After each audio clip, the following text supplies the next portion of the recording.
Hello again, guys. So here we have the sweet potato tuber. Shoots are growing very tall. This is days 19 update, and as you can see, these are the two vines that I placed in water. Right, growing very well. Right, shoots are getting taller. They are maybe about the tallest one. Maybe here we have maybe about 10 inches or so. Right.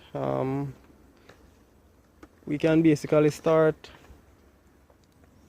to basically pull off, select our shoots and remove them, detach them from the tuber, and just put them in in water just like this to send out some additional roots.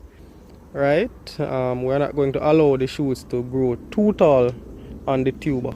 Right, so yes, this is this 19 update and everything looks fine.